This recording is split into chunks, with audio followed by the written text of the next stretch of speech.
এই চাঁপাইনবাবগঞ্জের হারুন আর ওর বউ দুইজন মিলে শুরু করেছে। এতদিন 15.5 বছর তো জালেমরা ছিল, এখন এরা আরম্ভ করেছে, আলেমদেরকে বলছে এরা ধর্ম ব্যবসায়ী। এই মানুষগুলো কোরআন নিয়ে রাজনীতি করে। কেন কোরআন নিয়ে রাজনীতি করা যাবে না? আপনি ঠিক কে বলেছেন? আপনি কোরআন পড়তে পারেন? 918 জায়গায় আমি পেয়েছি আমার এই ছোট্ট মাথার ভেতরে কোরআনে রাজনীতি করা লাগবে। 918 জায়গায় আয়াত আছে। আমার ছোট মাথায় যদি এত কিছু থাকে, যাদের বড় বড় মাথা, এই দেখো কত বড় মাথা, এই মাথার ভেতরে আরো বেশি আছে। কি আর ওদের কি আছে মাথায়? মনে হয় শুধু গোবর আছে। এক কথা বলেন বলেন না, কোরআনের সাথে রাজনীতির সম্পর্ক নেই। আরে শয়তান, সূরা ফাতিহা আমার সামনে যদি শুদ্ধ করে কেউ পড়তে পারে, যারা এই কথা বলে, তাদেরকে আমি মিষ্টি খাওয়াবো। ফাতিহা অত বোঝা দরকার, ফাতিহা শুদ্ধ করে পড়তে পারে। তাহলে আজকের আয়াত থেকে প্রথম শিক্ষা কি নিলাম? আমি আব্দুল বারী রশিদি ভাইয়ের তেলাওয়াতকৃত আয়াতের প্রথম অংশ পড়েছিলাম যে আল্লাহ ছাড়া কারো আইন মানা, কিন্তু মা বাবার আইন মানা ফরজ না, মা বাবার সেবা করা ফরজ। মা বাবার সেবা করা, তাদের পেছনে সাধ্য মতো খরচ করা। এখানে সন্তান থাকবেন, খুব দামি জিনিসেরা, হাজারো সন্তান নষ্ট হয়ে যাচ্ছে শুধু বউর কথা মতো চলতে গিয়ে। এই মা বাবাকে এমন জায়গায় রাখে। আমার এক বন্ধুর কাহিনী বলেছিলাম একবার 19 সালে। আমি শিক্ষার জন্য শুধু টাচ দিচ্ছি। এত গরিবের ছেলে, মা আর বাবা দুইজন। মা মানুষের বাড়িতে ঝিয়ের কাজ করে, থালা বাসন ধুয়ে দেয়, আর বাবাটা কাজ করে রাস্তাঘাটে শ্রমিকে। পরীক্ষার ফিস দেবে মাস্টার্সে, টাকা নেই। বাবাকে বলছে 4,500 টাকা এখন লাগবে, যদি আজকের ভেতরে দিতে না পারো আমার 1 বছর শেষ। বিভিন্ন জায়গায় ভিক্ষার মতো করে করে একটু টাকা দেন, আমার ছেলেটার জীবনটা বাঁচা। ঝিয়ের কাজ করে যে কয়টা টাকা হয়, কয় টাকায় দেয়, ওই 1,500 2,000 টাকা পাওয়া যায় মাসে মাসে। সংসার খরচ আছে। এর বাবার আর কয় টাকার উপায় হয়? সব মিলে মানুষের কাছে ভিক্ষা করে ধার করে করে বলে নেন 4,500 টাকা। পরীক্ষা দিয়েছে, এটা মেধা ভালো ছিল, মাস্টার্সের রেজাল্টও ভালো হয়েছে। পরবর্তীতে একটা চাকরিও পেয়েছে উন্নত, বিয়ে করেছে প্রেম করে। ধনী মানুষের মেয়ে, পরিচয়টা গোপন করে বিয়ে করেছিল, কারণ ওই পরিচয় দিলে তো ওই মেয়ে ওর সাথে বিয়ে করবে না।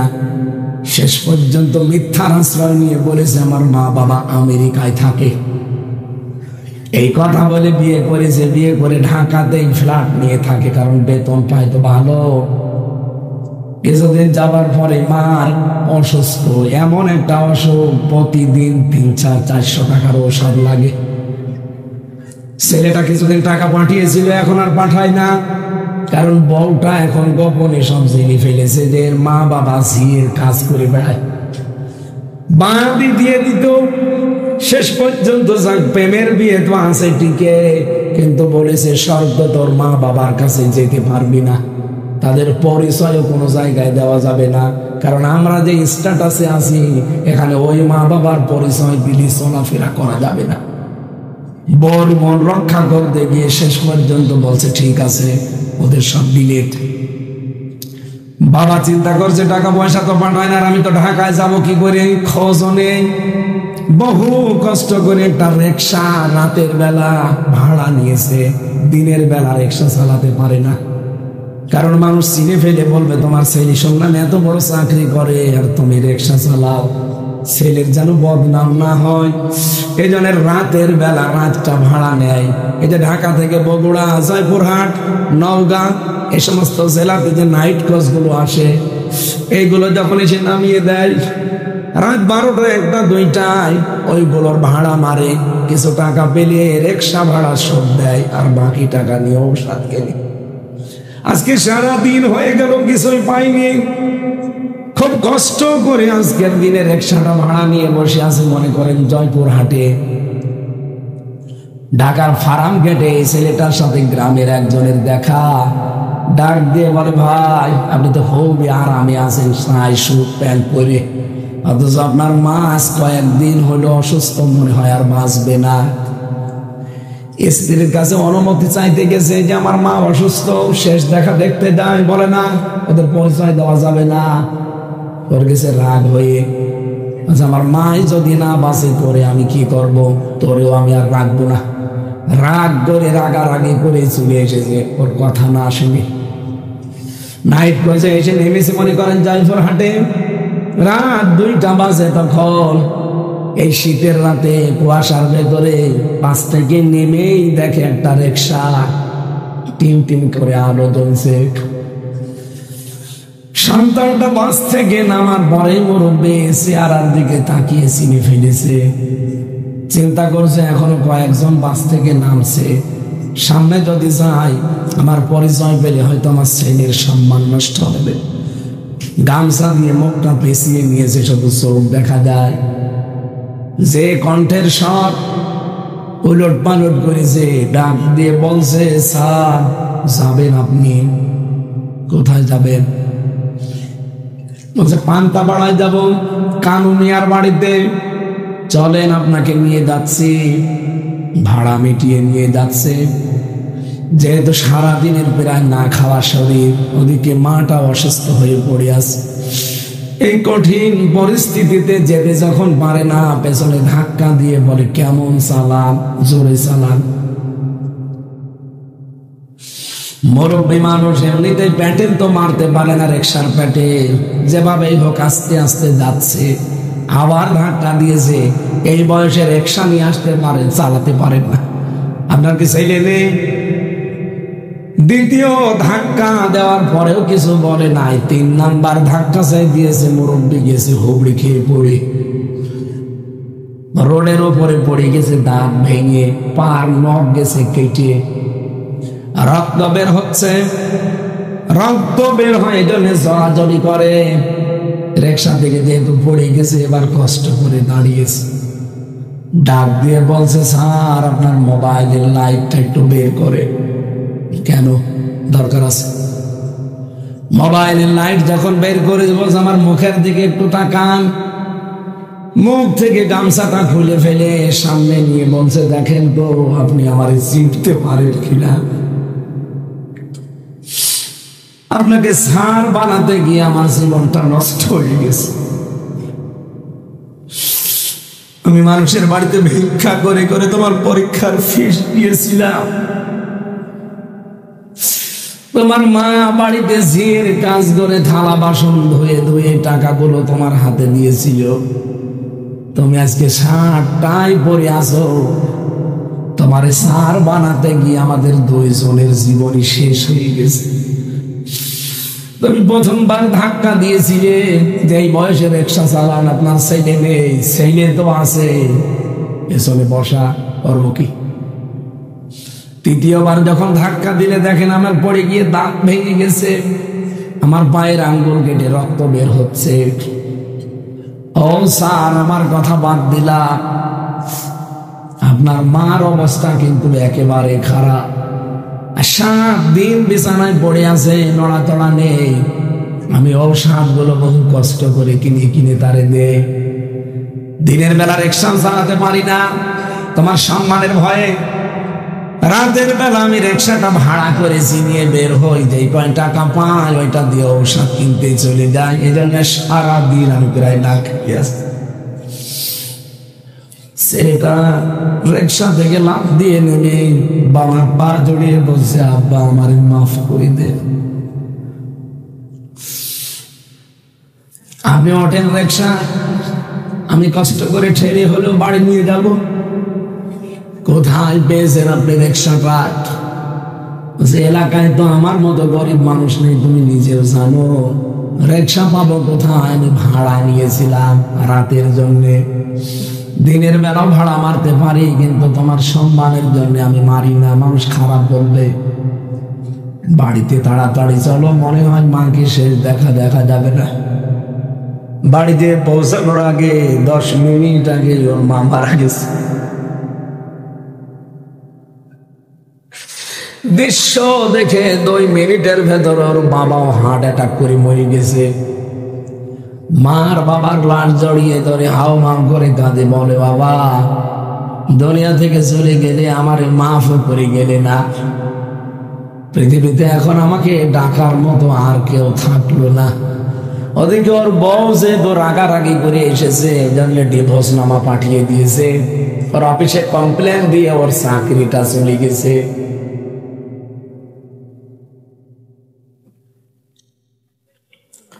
রক্তের সম্পর্ক যদি ছিন্ন হয়ে যায়, আমার এই বন্ধুর মতো অবস্থা হবে আপনারও। পৃথিবীর সব কিছু আপনার থেকে দূরে চলে যাবে, বিভিন্ন ভয় আল্লাহ আপনার ভেতরে ঢুকিয়ে দেবে।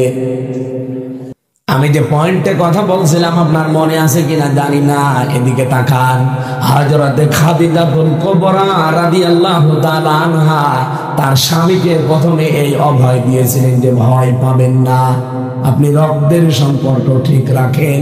সুতরাং যারা রক্তের সম্পর্ক অটুট করবে, ঠিক রাখবে, মজবুত করবে, তাদের কোনো ভয় নেই।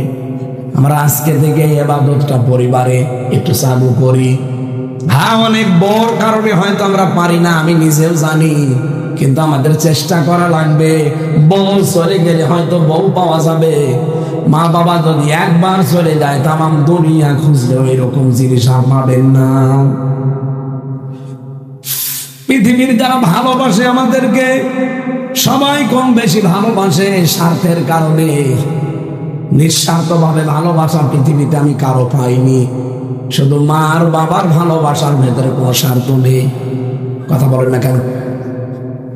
যে মেয়েটার সাথে আপনার বিয়ে হয়েছে এত ভালোবাসে আপনাকে, আমিও জানি আপনার বউ আপনাকে ভালোবাসে। আপনি মরে যান, হয়তো খুব বেশি হলেও 3 দিন কাঁদবে, 7 দিন না খেয়ে থাকবে, এরপরে আস্তে আস্তে 40 দিনে আপনাকে ভুলে যাবে। 4 মাস 10 দিন পরে তার মা বাবা তাকে নিয়ে দেখবেন অন্য জায়গায় বিয়ে দিয়ে দেবে। 2-3 দিন পরে সেই তার বাবা মার কাছে মোবাইলে বলবে, বাবা ভালোই করেছে, আপনার আগে জামাই ছাড়া এটা আর 100 গুণ ভালো। এই হচ্ছে দুনিয়া। এদের পেছনে থাকতে গিয়ে, এদের মন খুশি করার জন্য আল্লাহর পরে যাদের স্থান, এই মা বাবাকে নারাজ করা যাবে? কেউ করবো এখন থেকে আমরা? আল্লাহ আমাদের হেফাজত করুন, বলেন আমিন। 2 নাম্বার স্ত্রী বলেছিলেন, তাহমিলুল কাল্লা, কখনো ভয় পাবেন না স্বামী আমার। আপনি মানুষের বোঝা বহন করেন, ঋণের বোঝা, কষ্টের বোঝা, দুঃখের বোঝা, মানুষের বোঝা আপনি হালকা করে দেন। আপনি ভয় পান কেন? বাংলাদেশে আমরা এই 15.5 বছরে কত রকমের বোঝা মানুষের উপরে চাপিয়ে দিয়েছি। আমার ভয় লাগবে না? লাগবে কার? দুঃখের বোঝা, কষ্টের বোঝা, ঋণের বোঝা, কত রকমের বোঝা আমরা মানুষের উপরে আরো চাপিয়ে দিয়েছি। তাদের বোঝা দূর করা দূরের কথা, এরকম 5টা কথা একটা একটা করে শুনিয়েছিলেন। আমি এই বইটা এনেছিলাম এই কারণে, আজ পৃথিবীতে আমরা রক্তের যে সম্পর্ক, এটা অনেকে জানি না যেটা কি, মনে করি এ আর কি জিনিস, অথচ এটা যে ঠিক রাখা ফরজ। আজকে থেকে আমরা এখনই ঠিক রাখবো। আল্লাহ পাক আমাদের যত রকমের অভাব আছে, যত রকমের ভয় আছে, তার পক্ষ থেকে যেন দূর করে দেন, বলেন আমিন। ও প্রধান অতিথি বস। আসসালামু আলাইকুম। আমাদের সাবেক এমপি না, না এখানে একটা কথা শুনি, এই 15.5 বছরে যারা এমপি হয়েছে, মন্ত্রী হয়েছে, উপজেলা চেয়ারম্যান হয়েছে, মেয়র হয়েছে, এরা পোস্টারে যেন সাবেক এমপি না দেয়। ওনাদের 6 জনেরটা ভিন্ন, কারণ ওরা যে জিহাদ করে হয়েছে সেটা তো আমরা জানি। বাকি যারা পালিয়েছে এই 300 এমপির ভেতরে, এরা যদি সাবেক এমপি লেখে কোন জায়গায়, সাবেক মন্ত্রী লেখে, ওদের সাবেক চোর লেখা দরকার, সাবেক ডাকাত লেখা দরকার।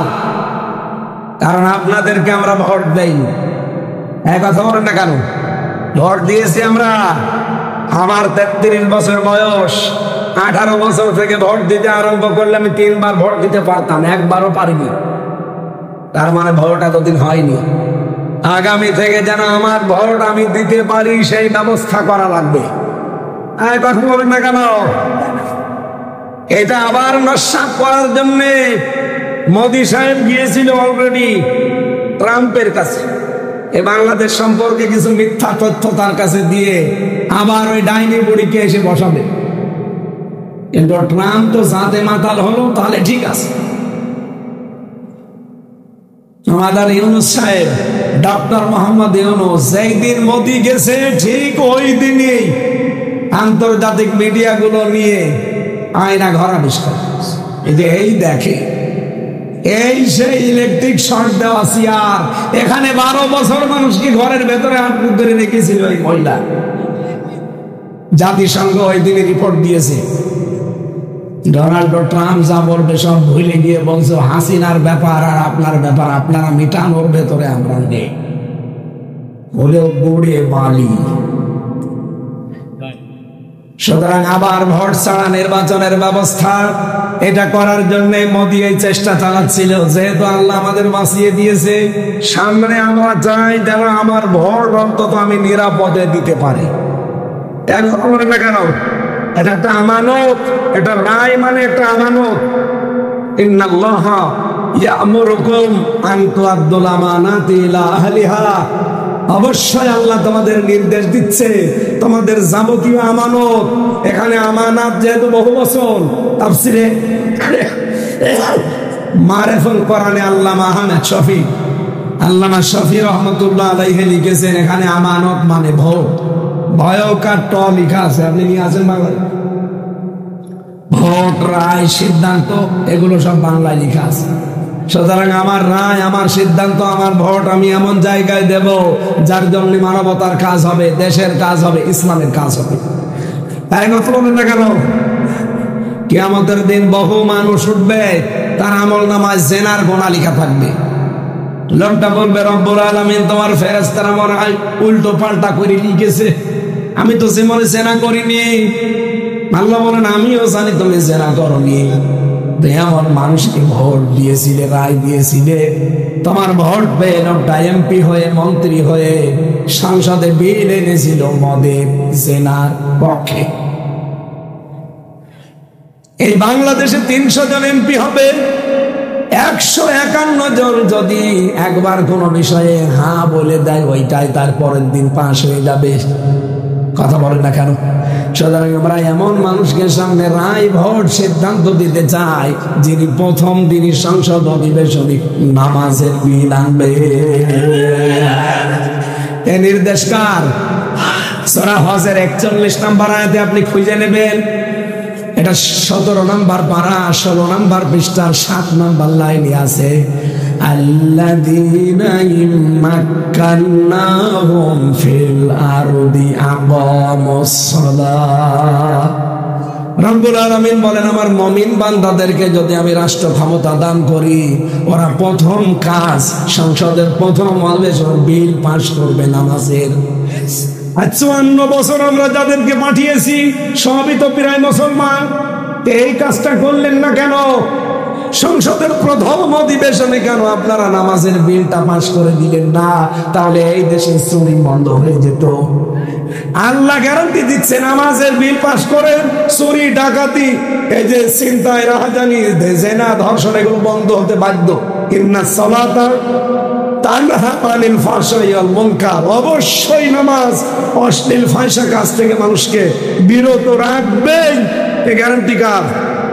সুতরাং নামাজের বিল যারা আনবে এরকম মানুষকে রায় দেওয়া যাবে না।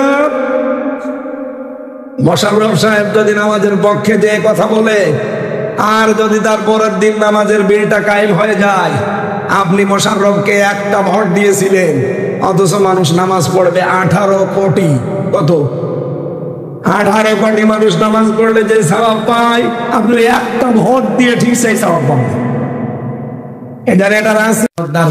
ব্যবসায়ী যারা কিয়ামতের দিন তারা নবীদের সাথে, সিদ্দিকদের সাথে, শহীদদের সাথে, সলিহিন বান্দা যারা নেককার তাদের সাথে হাসরে উঠবে। সুতরাং যারা ব্যবসা করে খাচ্ছেন কখনো নিজেদেরকে ছোট্ট ভাববেন না, অনেক বড় মানুষ। মেয়েরা যারা বাড়িতে কাজ করে খান, বিশ্বনবী মুহাম্মদ রাসূলুল্লাহ সাল্লাল্লাহু আলাইহি ওয়াসাল্লামের স্ত্রী হযরত খাদিজাতুল কুবরার সাথে আপনি জান্নাতে উঠতে পারবেন।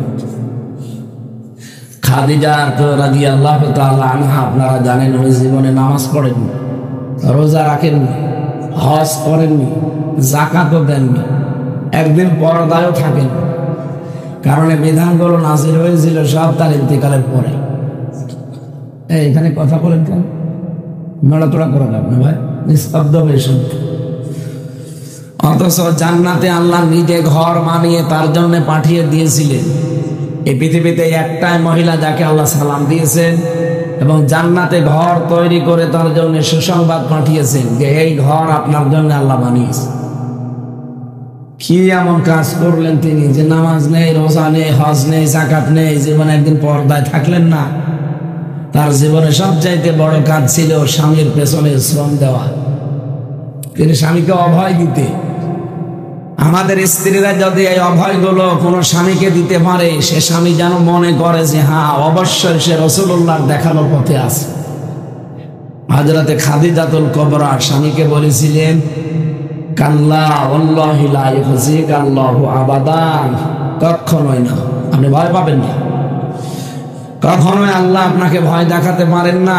ইন্নাকা লা তাসিলুর রাহিমা, ইন্নাকা লা দিয়েছেন, লা না দিলে ইন্না না দিলেও অর্থ হয়ে দিবে। দুইটা গ্যারান্টি দিয়ে হযরতে খাদিজা বলছিলেন অবশ্যই আপনি রক্তের সম্পর্কগুলো ঠিক রাখে। এই হাদিসের বর্ণনা থেকে বোঝা যায় যারা রক্তের সম্পর্ক ঠিক রাখে আল্লাহ তাদেরকে পৃথিবীর সব ভয় থেকে মুক্ত রাখে। আজ বাংলাদেশ সহ বিশ্বে আমরা রক্তের সম্পর্কর ব্যাপারে একেবারে উদাসীন। অনেকে মনে করি এইটুকু আর কি, অথচ এটা আল্লাহ আরশের সাথে ঝুলেছিল। এই যে রেহেম যেটা বলা হয়, রক্তের সম্পর্ক, আল্লাহর কাছে জিজ্ঞাসা করেছে রব্বুল আলামিন সব কিছু তো তোমার বানানো হয়ে গেল, যার সম্পর্কে যা বলে ফেললে, আমার সম্পর্কে তোমার কোনো কথা নেই, আমি কি করব? আমার সম্পর্কে তোমার রায় কি? আল্লাহ ওই দিন বলেছিলেন রেহেম, তোমার সম্পর্কে আমার কথা হচ্ছে, দুনিয়াতে যারা তোমার সাথে সম্পর্ক রাখবে আমি আল্লাহ তাদের সাথে সম্পর্ক রাখবো, যারা তোমার সাথে সম্পর্ক ছিন্ন করবে আমি আল্লাহ তাদেরকে ছেড়ে দেব। বলেন নাউজুবিল্লাহ। কি বুঝলেন এখান থেকে? কত বড় কঠিন বিষয়। আল্লাহ আপনার সাথে সম্পর্ক রাখবে না যদি আপনি রক্তের সম্পর্ক ঠিক না রাখে। বাংলাদেশে বহু মানুষ নামাজ পড়ে, রোজা রাখে, এদিকে তাকান, একটা ড্রোন উড়িয়ে যাচ্ছে, এটা দেখতে যদি আপনি কোরআন বাদ দিয়ে ওইদিকে তাকান, আমার মনে হয় পরিমণি এখন আসতে আপনি সব বাদ দিয়ে দৌড়ান। অবশ্য ঠিক।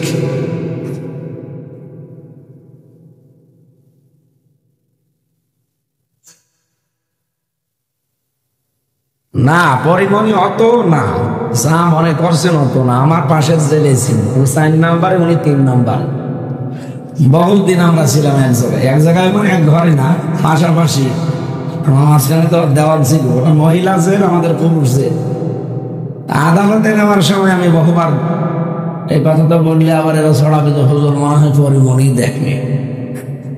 আমি ওইভাবে দেখিনি, যতটুকুই দেখলাম যে না অত না, মানুষ যা মনে করে ও জিনিস অতই না। আর এখন আরো নষ্ট হয়ে গেছে। কি কথা বলে না কেন?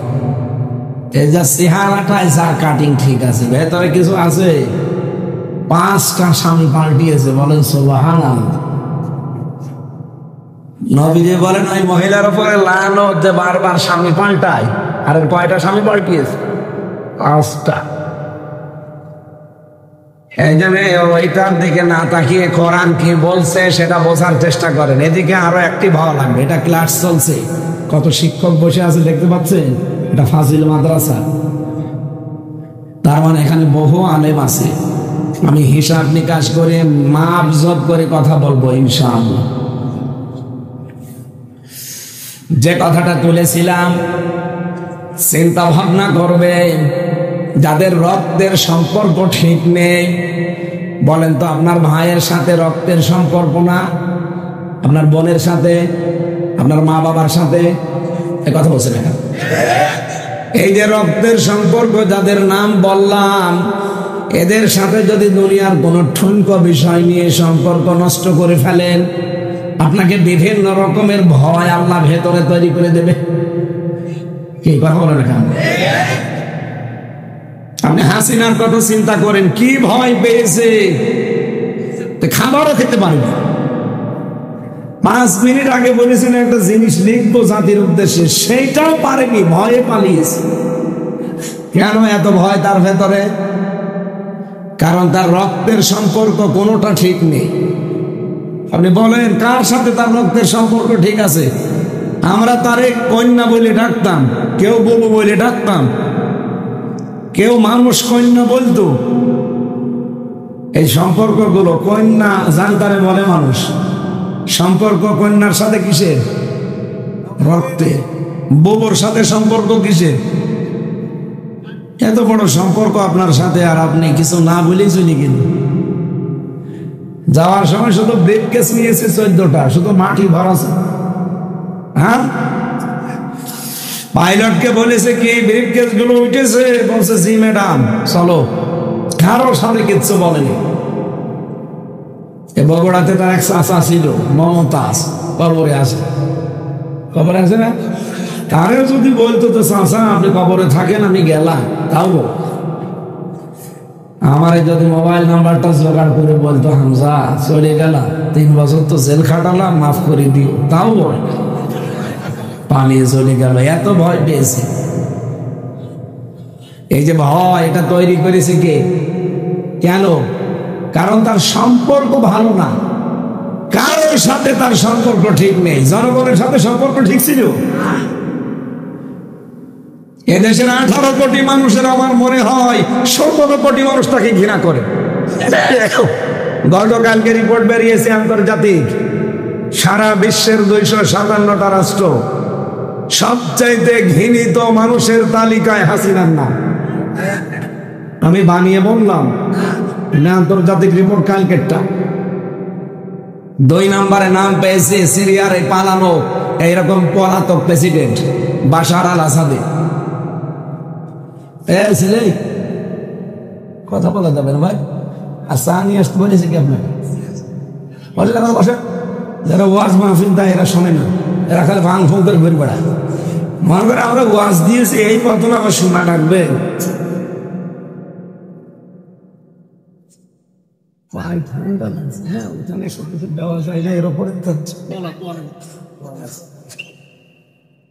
আরে এইটা নিয়ে আসতে এখন আমার ঘর লাগবে না, থাক, কিছু নেই।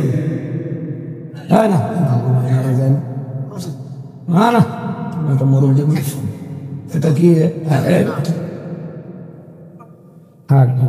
কিছু মনে করি, আমার শরীর ভালো, আর একটু একটু কিছু হইলে আমি শেষ হয়ে যাবে। কারণ ডাক্তার বলে যাবে টেপ মেরে রাখবে মুখে, কিছু চাইলে লিখে দেবে। এমন অবস্থা, কণ্ঠের রগগুলো সব ফুলে গেছে, আর শরীরে মাথা চুল থেকে পায়ের তালু পর্যন্ত এমন কোন জায়গা নেই জালেমরাই 3 বছরের টর্চার করে না। একটা ইঞ্চি জায়গা ফাঁকা রাখে, চুলের উপরও চালিয়েছে। মাথার ভেতরে এমন অবস্থা করেছি, এই যে এখন আয়না ঘরে আপনারা কি চেয়ার দেখতে পান, কারেন্টের শর্ট দেওয়া চেয়ার। কিন্তু ওরা যে চেয়ার দেখিয়েছিল ওই চেয়ারে খালি ঘরে, এই চেয়ারটাই তো শুধু লাফায় ভাবে। আমি নিজে দেখেছি, কিন্তু এই চেয়ারটা আমি পাইনি, আমি পেয়েছিলাম ঘোড়া চেয়ার। ওরা ক্লিপের সাথে আটকিয়ে দেয়, হাত পা দিয়ে সুইচ টিপ দেয়, 1 মিনিটে 120 বার ঘুরে। একটু পরে মনে হবে যে আমি 3-4টে দুনিয়া দেখতে পাচ্ছি। এই জন্য ওরা টর্চার যা চালিয়েছে, 11 ঘন্টা ওরা আমার মাথায় দড়ি লাগিয়ে টাঙিয়ে দিয়েছে। পেটানো তো সে আল্লাহর রাস্তায় আসেই। যেন এমন কোন শরীরে জামা কাপড় খোলাও যায় না, এমন কোন ইঞ্চি জায়গা ফাঁকা নেই যেখানে ওদের টর্চার নেই, সেটা শারীরিক হোক মানসিক হোক দুইটাই। আর খাওয়া দাওয়া তো ঠিক মতো ছিলই না, এই জন্য আমি অসুস্থ। স্বাভাবিক হতে আমার কিছুদিন সময় লাগবে। 10-12 জন এখন যদি একেবারে কথাবার্তা বন্ধ করে পড়ে থাকতে পারতাম তাহলে অন্তত কিছুটা হতো। তা আপনারা আজকে না আসলে তো গালি দিতেন। আর ওই যে আব্দুল বারী রশিদ ভাইরে বলতো সিটা কষ্ট করে বলেও আশা লাগবে। আজকের এই মাহফিলটা অন্তত আমি জানি না ভাই, আমি জানি 2টা, দিনের বেলা একটা, রাতে নাটোরে। উনি যে মাঝখানে এটা ওনার দোলা ভাইয়ের বাড়ি বলে ঢুকিয়েছে, দোলা ভাইয়ের বাড়ি বলে ঢুকিয়ে আমার উপর একটা জুলুম হয়ে গেল। এখন তো ঘন্টাখানিক কথা বললেও তো কণ্ঠের উপর একটা চাপ পড়বে। এখানে চাপ দিয়ে কথা বলছি না, আস্তে আস্তে কথা বলছি, বোঝা যাচ্ছে? হ্যাঁ, কথাগুলো বোঝে। আমাদের রক্তের সম্পর্ক ঠিক রাখা লাগবে ভাই, তাছাড়া আল্লাহ আপনাকে ঘৃণিত করে দেবে, বিভিন্ন ভয় আপনার ভেতরে আল্লাহ ঢুকিয়ে দেবে।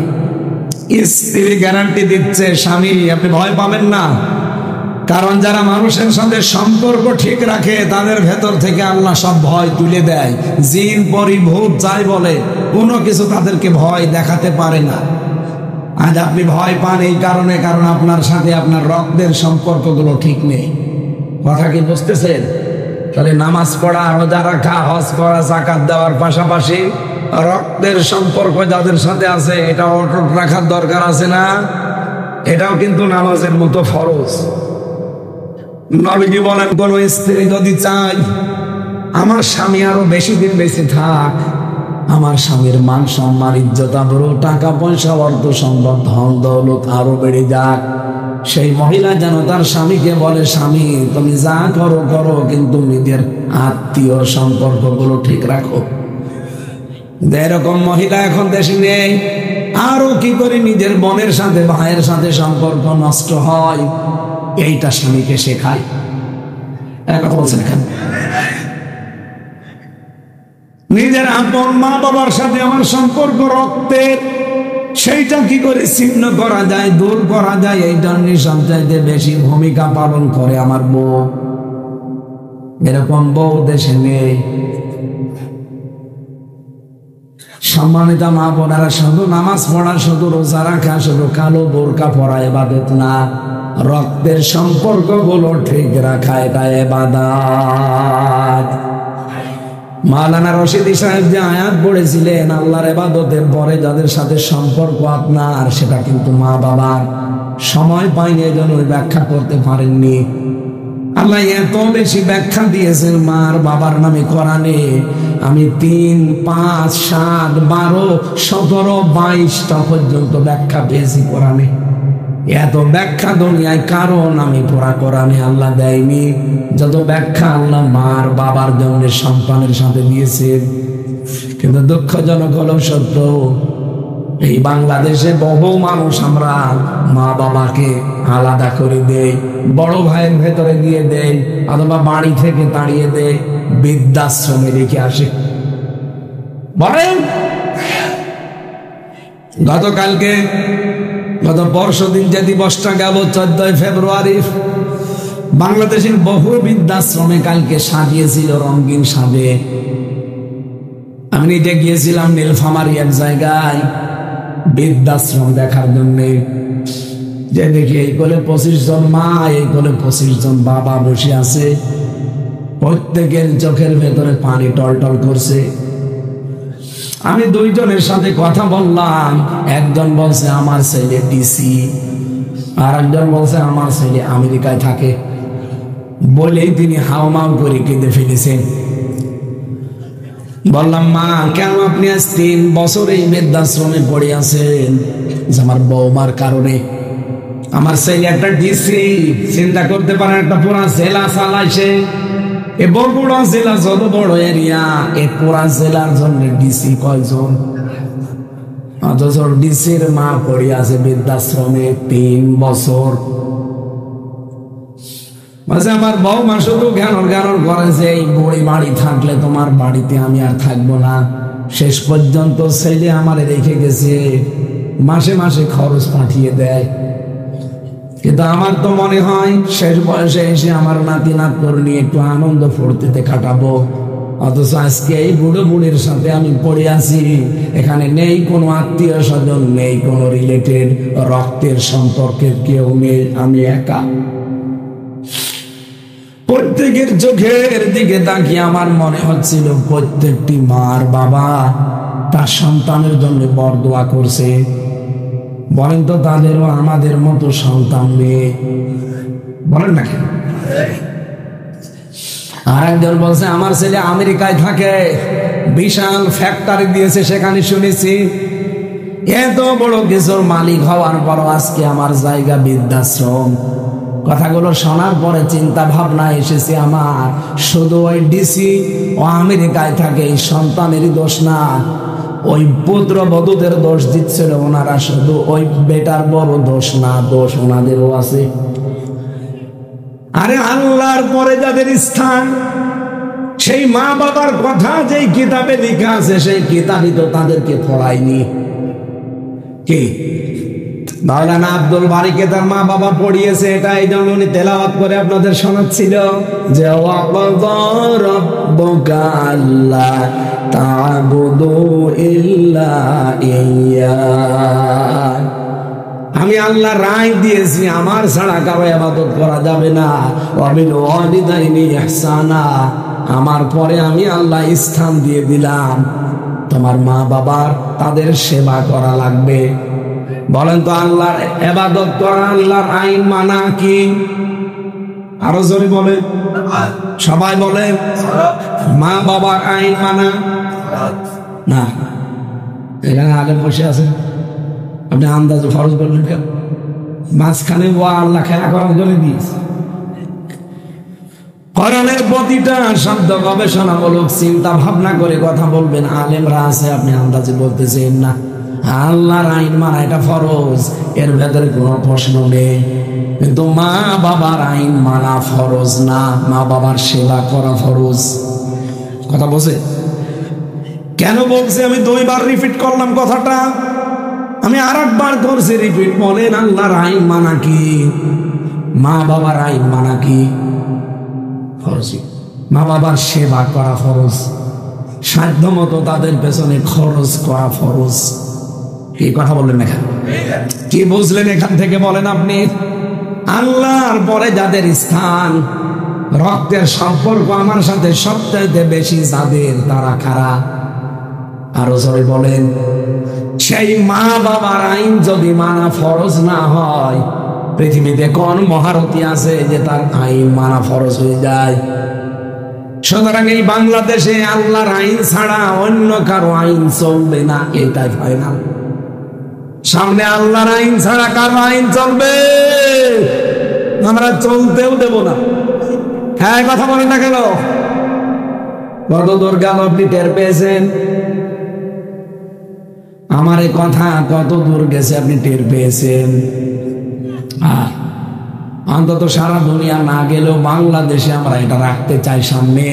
আমরা যারা আল্লাহর বান্দা দাবি করছি, আল্লাহর রায় মেনে নেওয়া লাগবে। মা বাবার আইন মানা ফরজ না, যেখানে তাদের সেবা করা ফরজ, তাদের খেদমত করা ফরজ। অথচ আজ পৃথিবীতে বহু নেতা তারা আইন বানিয়ে আমাদেরকে মানতে বাধ্য করছে। এটা একটা শিরিক। এটা কি? এটাতে শিরিক। তার প্রমাণ সূরা আরাফের 54 নম্বর আয়াতের মাঝে পাবেন, সূরা ইউসুফের 40 নম্বর আয়াতের মাঝে পাবেন, আলা লাহুল খালকু ওয়াল আমরু ইনিল হুকমু ইল্লা লিল্লাহ। এই 2টা আয়াতের সামারাইজ কথায় সৃষ্টি যার আইন চলবে, তার সৃষ্টি যার আইন চলবে, আরো জোরে আইন চলবে। সুতরাং এই চেষ্টা যেহেতু আমার আল্লাহর সৃষ্টি করা, এখানে আইন